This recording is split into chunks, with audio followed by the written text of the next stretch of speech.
Bonjour à tous, bonjour à toutes. Ici Martin Paquette, votre professeur dans le cours Francophonie nord-américaine, État des lieux.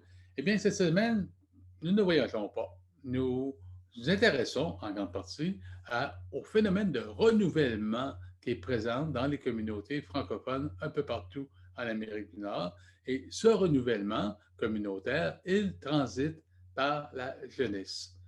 Vous avez pu le constater dans la plupart des cas que nous avons eu l'occasion d'étudier dans des dernières semaines.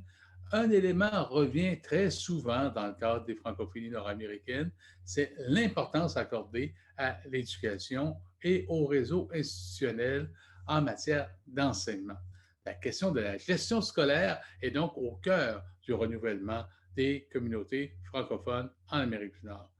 Il y a des raisons pour cela, en grande partie, et ça, c'est le cas en grande des communautés canadiennes.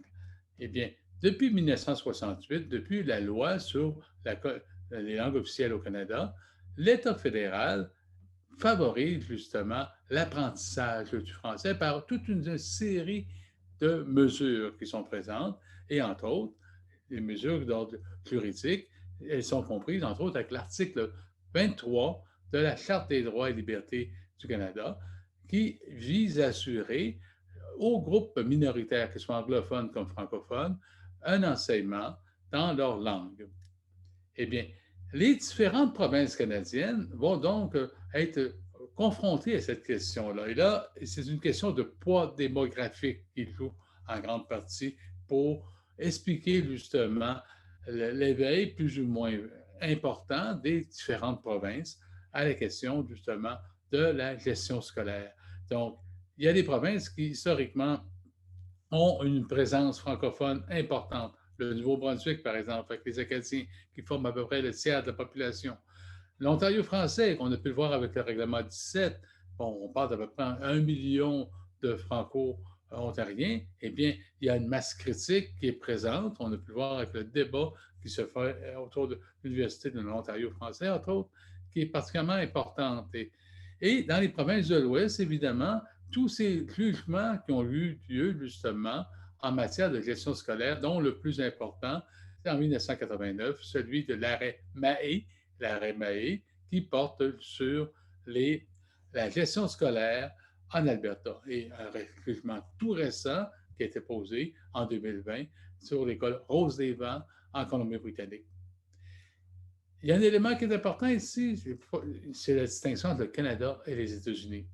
Au Canada, la langue est un élément qui permet d'assurer la culture.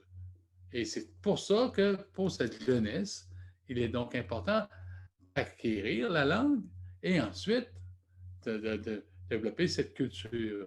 C'est un élément qui est particulièrement important ici, le lien entre langue et culture, est donc constitutif justement des communautés franco-canadiennes. Ce n'est pas le cas aux États-Unis.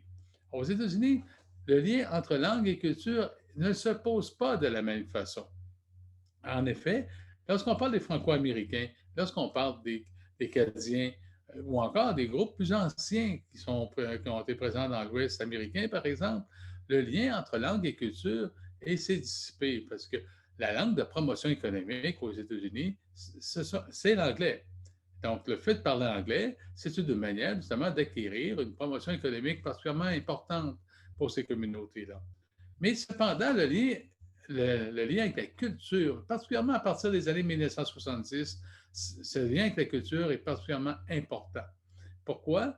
Parce que ce qu'on voit aux États-Unis, entre autres avec le mouvement des droits civiques qui se développe avec les Afro-Américains, eh bien, ce mouvement-là a eu un impact ailleurs, le Red Power, par exemple, pour les Autochtones, mais aussi pour les différentes communautés ethniques qui sont présentes, dont celles qui sont d'origine canadienne-française ou française.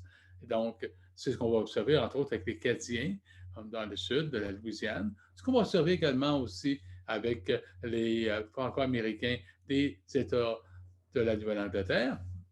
Mais c'est un élément qui va jouer aussi de manière importante également, c'est ce mouvement d'immigration internationale par lequel, justement, le fait que ces communautés-là puissent se renouveler. On l'observe entre autres, par exemple, avec la Floride, où justement, des jeunes vont venir d'un peu partout, soit par exemple d'Haïti ou encore du Québec pour s'installer et qui vont continuer à renouveler cette communauté. Donc, le lien entre langue et culture est particulièrement important pour comprendre ce qui se passe parmi ces jeunes. Et ces jeunes font des choix qui permettent justement de revitaliser leur communauté. Et le dernier élément qui est particulièrement important, ces jeunes ont désormais de nouvelles façons de fonctionner, de créer communauté.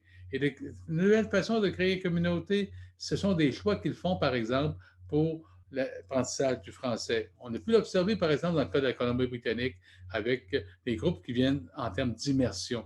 Les parents et les enfants font un choix d'apprendre le français parce que c'est une langue internationale qui leur permettra de voyager à travers le monde, de faire des affaires à travers le monde. Autre élément important, c'est évidemment tout le développement des réseaux sociaux. Les réseaux sociaux sont des lieux par lesquels, justement, on peut communiquer. Et là, à ce moment-là, il y a toute une série de choix que les jeunes font, soit du passage à l'anglais, soit du passage au français, parfois de créer une nouvelle langue, un nouvel idiome de manière importante. Ce qu'on observe, par exemple, les jeunes Acadiens, où les réseaux sociaux, parmi les jeunes Acadiens, sont des lieux importants par lesquels, justement, un jeune Acadien, qu'il soit à Moncton, qu'il soit à Chéticamp, ou qu'il soit à Fort McMurray, ou qu'il se retrouve à Toronto, ou encore à Montréal, peut parler dans sa langue avec ces éléments qui lui permettent de faire communauté. Donc, vous voyez, c'est une réalité de la jeunesse qui est une réalité multiforme et qui explique en grande partie pourquoi, depuis 50 ans, justement, les communautés francophones en Amérique du Nord se transforment de manière importante. Et cette transformation, nous allons poursuivre notre voyage au courant de la semaine prochaine en traitant justement de ces communautés présentes aux États-Unis. Sur ce, je vous souhaite une bonne semaine à tous, de bonnes lectures et à la semaine prochaine.